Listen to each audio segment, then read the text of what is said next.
Hi guys, happy Monday. I hope everyone had a good weekend, and I hope you were able last week to get your videos uploaded to Flipgrid. If you had trouble with that, it's also an app, so you might want to try downloading it on a phone or tablet and try it that way if you couldn't get it to work on your phone. So this week we are going to take a look at the 3 different types of rocks. Today we'll be studying igneous, and then one day we'll study metamorphic, and the next day the sedimentary. So we're going to take a closer look at igneous rocks today. So if you will get out the set of notes that I gave you, and we are on the 3rd page. It looks like this. The 3 classes of rock, Unit 5, Lesson 7. And we're just going to do the igneous rock part today. All right, let's get started. Okay, just to review our standard, as a 6th grader, you should be able to construct an explanation of how to classify rocks by their formation and how rocks change through the geologic processes in the rock cycle. So I saw a lot of good explanations on how rocks can change through the rock cycle in your Flipgrid, so good job with that. Your ticket out the virtual door today is that by the end of this lesson, I hope that you will be able to answer what are the properties that are used to classify rocks, and then what are the 2 different kinds of igneous rock. So how are rocks classified? Well, we know that rocks are divided into 3 classes based on how they are formed. So the 3 classes are igneous, sedimentary, and metamorphic. So within each class, the rocks can be further divided into more specific types of rock. For example, igneous rock can be divided into based on where they're from, and all igneous rock forms when molten rock cools and solidifies.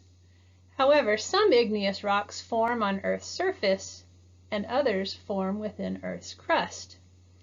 So sedimentary and metamorphic rocks are also divided into more specific types of rocks. So how do scientists understand how to classify rocks? Well, they observe their composition and texture. So rocks can be classified by their mineral composition. So the minerals and the organic matter a rock contains determine its composition or makeup. So many rocks are made up mostly of the minerals quartz and feldspar, which contain a large amount of the compound silica. And other rocks have different compositions.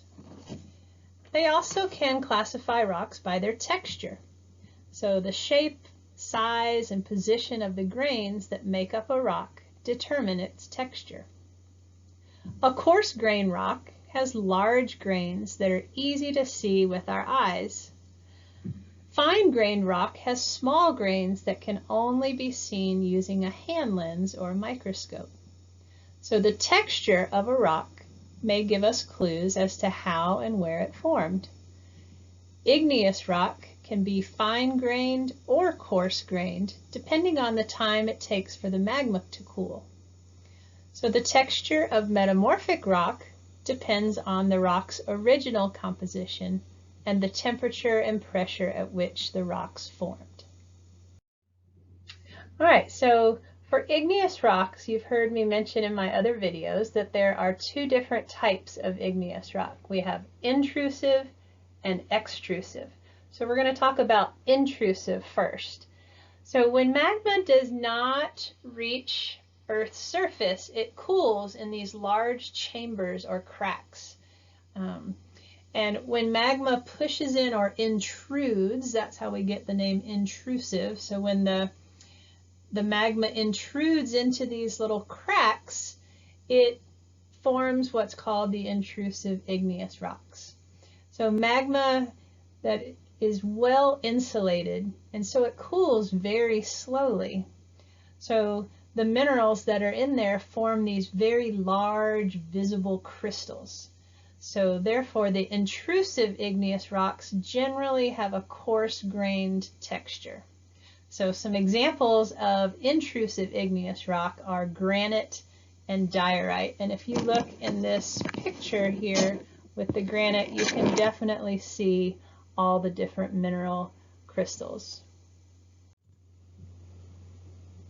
Okay, let's talk about extrusive.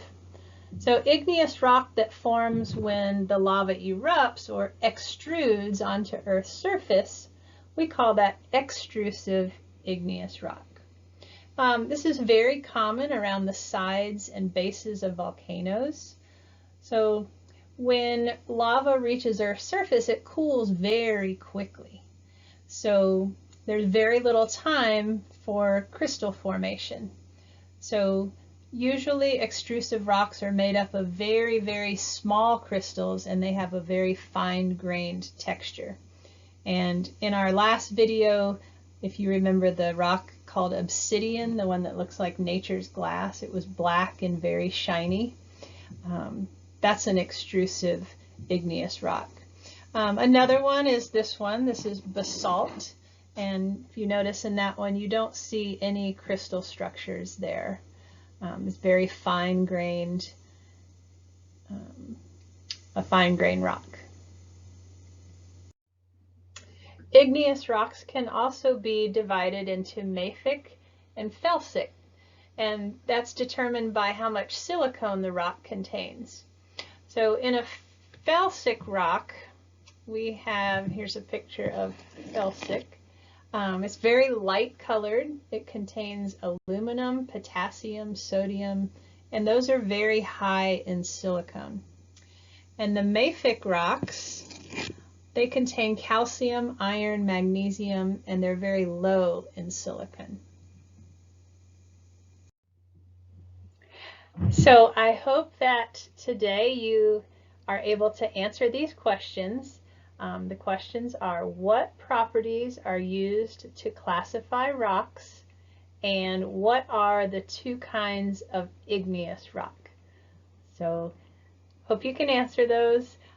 Make sure that if you have not turned in your rock cycle diagram on Flipgrid, that you try to get that in by 9 o'clock tonight so I can grade those and give you some feedback. All right, I hope you guys are well. Take care. See you tomorrow.